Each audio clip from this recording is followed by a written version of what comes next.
Sākam pēcspēles preses konferenci. Viktors Moros pēc pirmās spēles ar Malmo. Treneri, lūdzu, sākumā jūs domas par spēli. Labvakar.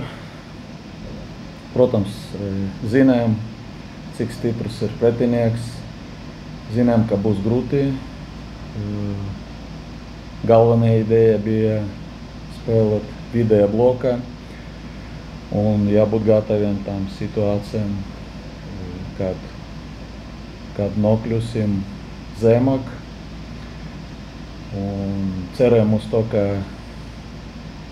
noteikti, ja būsim drusku zemāk, tad nebūs daudz brīvo zonu pretiniekam, bet arī tur pirmajā puslaikā, īpaši viņu kreisajā malā, tur bija daudz spēlētāju, ne līdz galam tikam galā, un kopumā tāda diezgan vāja spēle no mūsu puses.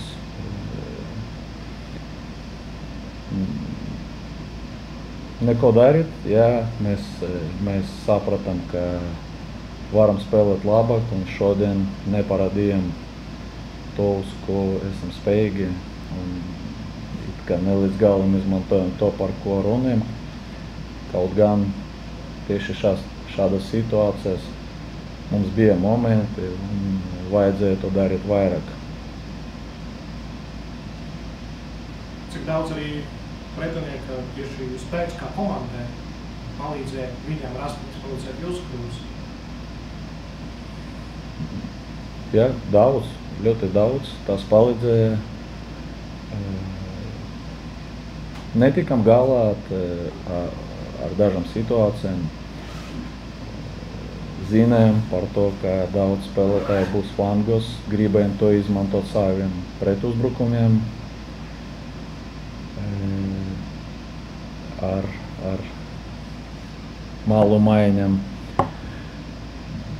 Bet nebija ļoti daudz šādu situāciju, kad mēs uzvarējām tās bumbas un skrējām pēc tam.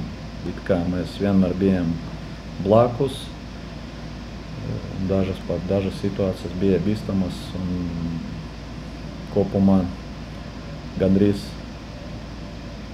katri ielaistie vārti bija kaut kas tāds līdzīgs, par ko mēs strādājam, par ko mēs runājam, sitieniem, ar tranzīcijām, kad mēs zaudējam bumbu, un arī piespēlēs aiz muguram, standarta situācijas. It kā mēs visam tam gatavojamies, it kā mēs par to visu zinājam, bet pretinieka spēks laikam bija tāds nesamērīgs mums, un mums neizdevās nepieļaut tās kļūdas. Arī strādājam pie standartiem, kā uzbrukuma, un tas izdevās būt vārtus. Bet kopumā es domāju, ka mēs varējām vairāk, protams, aizsardzība, bet arī uzbrukumā mēs varējām vairāk, bet ne līdz galam mēs tās priekšrocības, kuras arī mums bija, mēs izmantojam. Jo varēja redzēt, ka ļoti stiprs pretinieks, bet nav tā, ka viņi ir ļoti stipri aizsardzībā. Tas bija, bet mēs nebija diezgan daudz tādu situāciju, lai mēs nospēlētu uz vēl vienu vārtiem.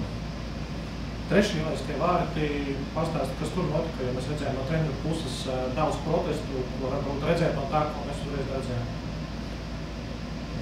Par trešiem vārtiem mēs redzam, ka bija aizmugurē, bet tiesneši teica, ka var visu paskatījās un nebija aizmugurē.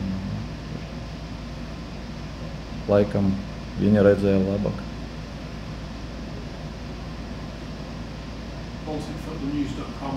Malmo had a big engine in midfield.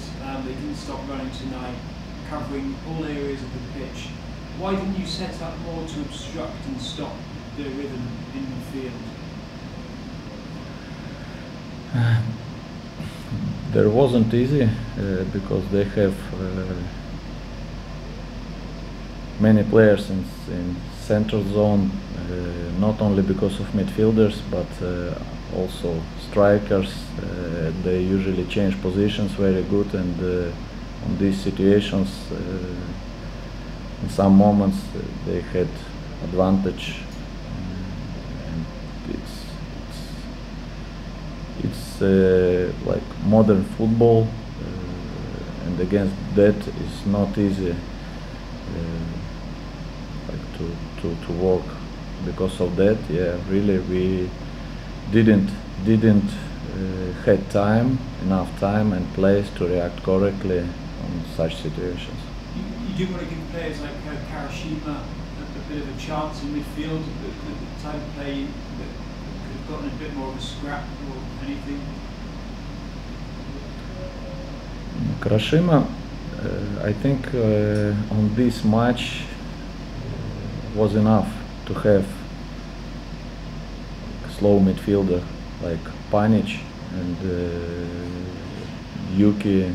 He is very good with the ball. He is very good like passing midfielder. But we understood that we need to run a lot, and we wanted to see a little bit more active midfielders in this area.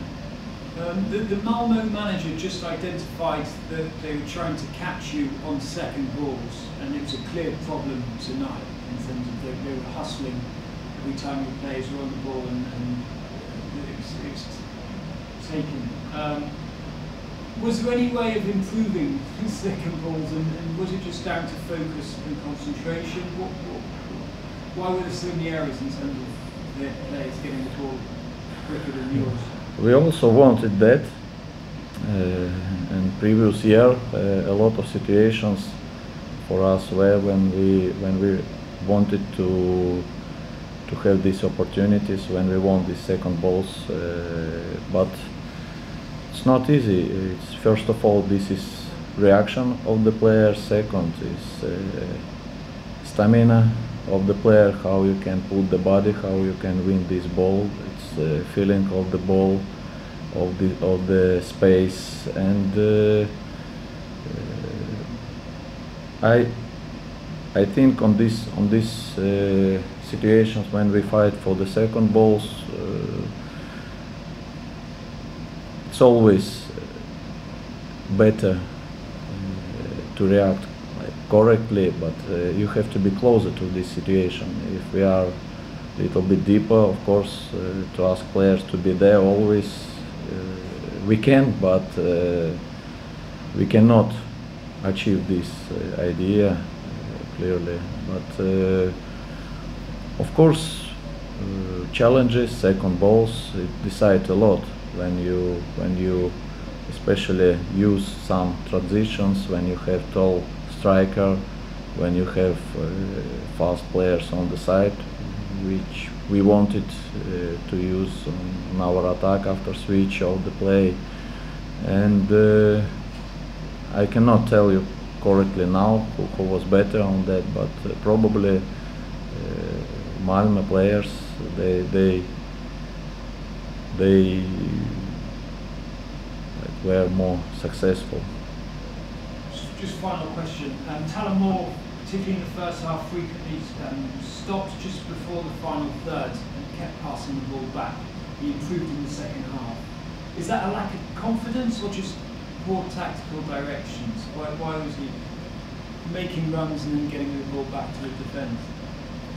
Yeah, we spoke about that, and we wanted to use his qualities. He's a strong player with that, but especially first 20 minutes, we saw this situation, and also wanted he is more aggressive. He is more active there when he play 1 against 1. Also, recommendation to Dima were that leave him there 1 against 1, but maybe he didn't feel confident or didn't understand the situations correctly. But in halftime also we spoke about that, and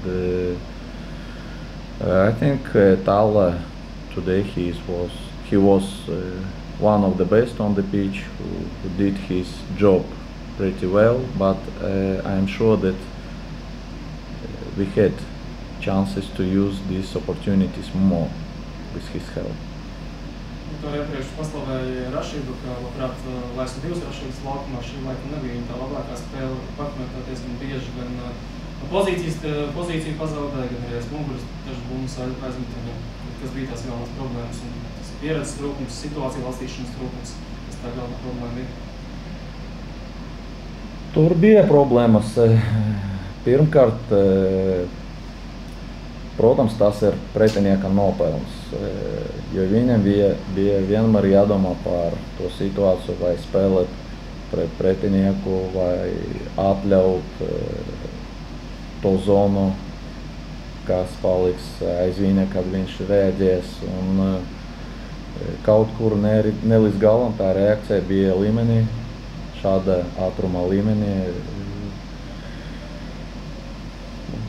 Nav viegli vienmēr spēlējot drusku citos ātrumos, ātri pielāgoties, un es domāju, ka tā bija arī problēma. Bet kopumā, jā, varu teikt, ka mēs zinām labāku Rašīdu, ne tādu, kādu viņš bija šodien. Un kāpēc tas notika? Bija problēmas labajā malā, bet es domāju, ka galvenais ir tāpēc, ka pretinieks nav tāds, kā mēs pierādām spēlēt, un tur bija vienmēr jādomā par to, vai virzīties uz priekšu, vai kontrolēt zonu, bet arī kontrolējot zonu, kā bija tādas situācijas, kad ne līdz galam mēs varējām patraucēt pretiniekam izveidot situācijas. Negribu tagad teikt kaut ko sliktu par spēlētājiem, jo tiešām mēs redzējām, ka mēs gribam, kaut kur mēs varam vairāk, bet šāda līmeņa pretinieki, ja mēs gribam cīnīties ar viņiem, tad mūsu reakcija, mūsu aktivitātēm, domāju, ka jābūt, bet noteikti jābūt drusku augstākā līmenī, un lai tā būs laba pieredze nākamajam spēlēm, jo galvenais, lai mēs no tā zaudējuma paņemtu labu pieredzi un turpinātu labāk. Es daudz jau pieminēju vārdu ātrums, arī reakcija. Tā ir galvenā atšķirības starp RFS un Lāmu vispār starp dažādu līmeņu komandām, jo pat iespēlētāji, kur RFS komandā var skatās, ka atries spēlētāji arī viņiem bija ārkārtīgi grūti, kā darbībā tik līdz driblos. Tā ir tā galvenā atšķirība tieši šajā vakarā. Jā, ir. Protams, ir liela atšķirība, mēs par to zinājām, un mēs arī bijām līdzīgos apstākļos un sapratām, kas ir svarīgi šādas situācijas, un mēs negaidījām, ka pret šādu pretinieku mums kaut kur būs prioritāte. Tikai spēlējot kā komanda, kad viens palic otram, un kad mēs izmantojam savas labākas īpašības, savas pozīcijas, tad mums būs iespējas. Varbūt kaut kādam no spēlētājiem bija jāspēlē tāda pozīcija, kur viņam nav viegli darīt šādas lietas, bet sapratam, ka komandas laba kaut kur jāupurē, un arī bija pieredze, ka tie spēlētāji spēlējot ne savas pierastajos pozīcijas, kļuva varoņi. Tāpēc tagad analizēt un runāt par kaut ko ir ļoti grūti,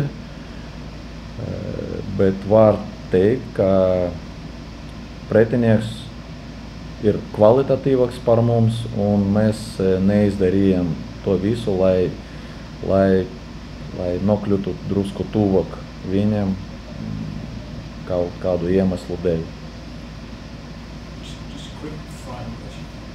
The Malmö manager based their analysis and tactics on your Europa League performances. Does it worry you that the opposition know more about the team than ever before compared to last season? No. First of all, last season we were not the team who changed a lot of our formation, and on the 8th game we won. Yeah, so it wasn't some secret. I think first of all we think about roles of our players, and last year game against Bodo was good example for us that we need to change something, and we started to work on this direction. But of course maybe this tactic, this formation, it's not easy formation for some players if we want to achieve result. Yeah, so it's more easy, for example, for the players who are more endurance, more fast, and in some situations because of that we have some problems.